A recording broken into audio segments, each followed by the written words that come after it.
Hi. Hola. Hi, here's Mr. Döse. This is Michael Bradley. Hey, I'm Memphis. Hey. Hola. Hello.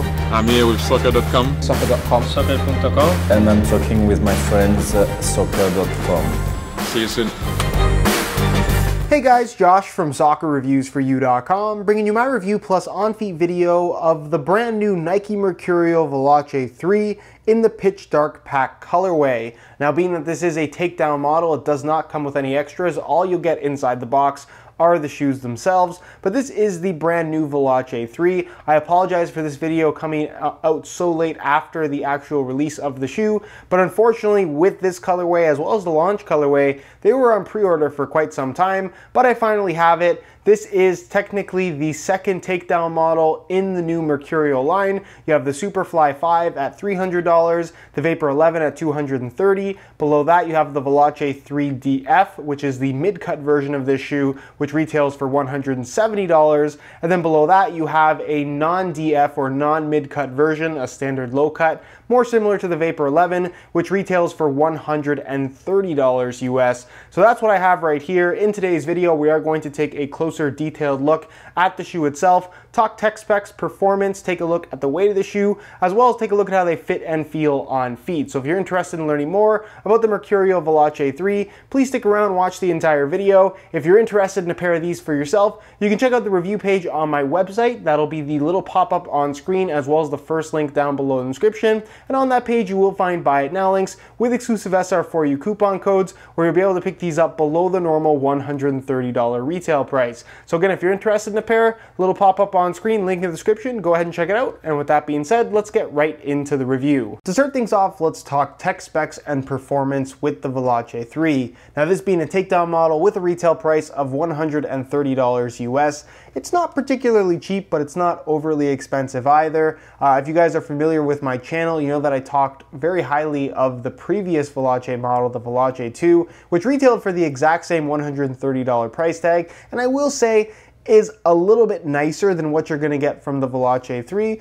but these are by no means bad quality at all. Now, at $130, you have the low-cut Veloce 3, and for $40 more, you can get this guy right here, which is the Veloce 3 DF, which features not Flyknit, but an elasticated material for a mid-cut dynamic fit collar, and that elasticated material continues through the middle of the shoe as well, replacing the need for a tongue. Now, they're essentially the same shoe. I do have a video on the Veloce 3 DF. If you guys missed it and you want to check it out, there'll be a little pop-up on screen. Essentially, the only difference here is going to be the fact that this does have a collar, which, by the way, offers no performance advantage whatsoever, and because of the mid-cut aspect of the shoe, it alters the fit and feel in the heel area of the shoe, which I would argue is less comfortable than the low-cut variation. But again, it's a mid-cut shoe below the normal $275 to $300 that you'd have to pay for a top-end model. So if you absolutely must have the mid-cut design, maybe consider the DF model, but if you're just looking for the better value, definitely the regular Veloce 3 is the way to go. Now, in terms of what you're getting for your $130 on this shoe, or for $170 on the DF model, aside from the collar, the uppers are the same. It's a synthetic material, unspecified. It's not the same Teijin synthetic you're gonna find on the Vapor 11. Not quite as thin, not quite as premium feeling, but still not bad. It's a thinner material, it's flexible enough, it doesn't really feel cheap on your foot, and it does maintain the speed rib texturing that you will find on the Vapor 11. So the speed rib texturing is these horizontal lines where you can see that it's raised off the shoe. So it does have kind of a textured feel to the touch. How much of an impact does that actually have on actual touch on the ball? It makes it feel a little bit grippier on the ball, but other than that, it's something that you're only really gonna notice for the first 10 minutes or so, and then forget it entirely, because the overall impact long-term, I would say, is pretty minimal. You're really going to notice a difference, you're only going to notice a texturing, I should say, is if you're coming from a previous Mercurial that didn't have the same texturing. But like I said, once you get used to it, it's something that you stop noticing entirely. Being that this is a takedown model as well, no ACC, so really what you're getting here is a thin synthetic material that offers a barefoot feel, not quite as thin as what you're going to get from the Vapor 11, but it's half the price, so what can you really expect? like I said, for the price that it falls into, especially in comparison to other thin synthetic takedown models, this is actually a pretty decent quality shoe. The laces run through the middle, as you guys can see, and it does have kind of a partial one-piece construction. Not necessarily true one-piece in that you can actually see the seams where it's stitched, but basically the tongue, which it still has, is stitched for the bottom 3 lace holes on the lateral side and the top 1, 2, 3, 4 lace holes on the medial side, where the rest of the tongue is kind of independent of the rest of the upper. So again, not something that has a major impact on feel at all. Not like what you got with the Vapor 10 or with the Vapor 11 for that matter, but something that is a little bit interesting, and I personally don't mind the fact that the tongue is kind of sewed in a little bit more towards the bottom, as opposed to just being completely independent. If anything, it stops it from shifting from side to side, which is a positive thing at the end of the day. At the heel, you do have an internal heel counter as you would on a standard Mercurial. The heel liner is a standard synthetic leather material with a decent amount of padding, insole fully removable. I'll give you guys a quick look at that. It features a mesh liner on top and is made from this decent thickness of kind of like an ortholite material. It's got a nice sponginess to it, and it feels pretty comfortable as far as underfoot cushioning is concerned. And then moving on to the sole plate and stud pattern, not the same sole plate as what you're going to find on the Vapor 11 and Superfly 5, being that that shoe does have kind of the vacuum formed one piece of material with the anatomical shaping. This is more of a standard kind of compressed nylon with kind of a flat design, so it doesn't have the same kind of anatomical shaping to the bottom, which again, not necessarily a bad thing, just not as good as what you're going to find with the higher end models, but still nice and low profile, nice and flexible in all the right spots, and it's a solid sole plate. There's not too much to complain about here. And then of course you get the new stud pattern, which is consistent across the entire Mercurial line. That is very, very good. This being the firm ground layout, they really made it as aggressive as they possibly could with these chevron shaped studs that are all very similar in length and pretty much the exact same shape. They're just angled differently. So you're getting tons and tons of bite when pushing off in all directions. It is really the most aggressive stud pattern currently on the market, and kind of what you would expect from the Mercurial line. If you've worn Mercurials in the past, you like the traction that they offer, expect something even better with the current generation of Mercurial. Because like I said, this stud pattern, in my opinion at least, is the best one that they've ever put out. In terms of weight, the Veloce 3 is very, very light, but for the sake of comparison, I thought we'd weigh it side by side with the DF model to see what the weight difference actually is. Now keep in mind that these are both in brand new condition and these are both the exact same size 9 US, so this is a very fair comparison. We'll start off with the DF variation, throw them on the scale, and you can see that they weigh in at a very lightweight 6.8 ounces, the equivalent of 193 grams. So we'll change the scale back to ounces, pull these off, remember those numbers, and we'll throw on the Veloce 3, the regular variation, the low cut model, and you can see that they weigh in at 6 ounces exactly,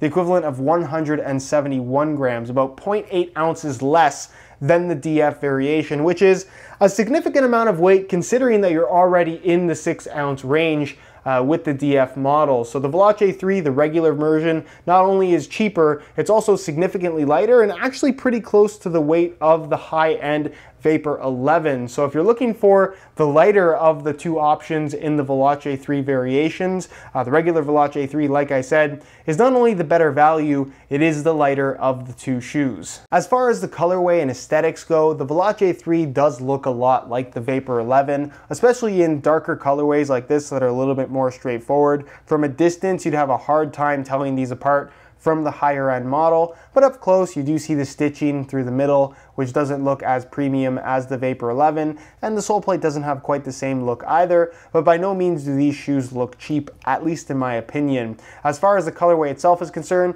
this is of course part of the pitch dark pack, so you're gonna find black across the entire upper that has more of kind of a matte finish to it with a little bit of very, very subtle texturing that you almost don't really feel. It's kind of just a visual thing, but still looks pretty nice in person. Black laces, liner, sole plate, the studs are translucent, which is nice to see on a takedown model. That's not really the norm. And then of course you do have your bright pink accent color in the form of the outline for both Nike swooshes, the little swoosh on the tongue, the insole, as well as the Mercurial branding here on the lateral side of the heel. And then the inside of the swoosh is filled in kind of like a dark gray, almost silver color. It's semi-metallic, I guess is the best way to put it, whereas on the Superfly 5 and the Vapor 11, the higher end models in this pack, It's kind of black on black with actually reflective material, but this isn't reflective, it's just gray for whatever reason. So overall though, really good looking colorway, pretty good looking shoe. I think the Mercurial line in general is generally a pretty good looking shoe in most colorways, but if you're looking for something simple and a darker colorway for that matter,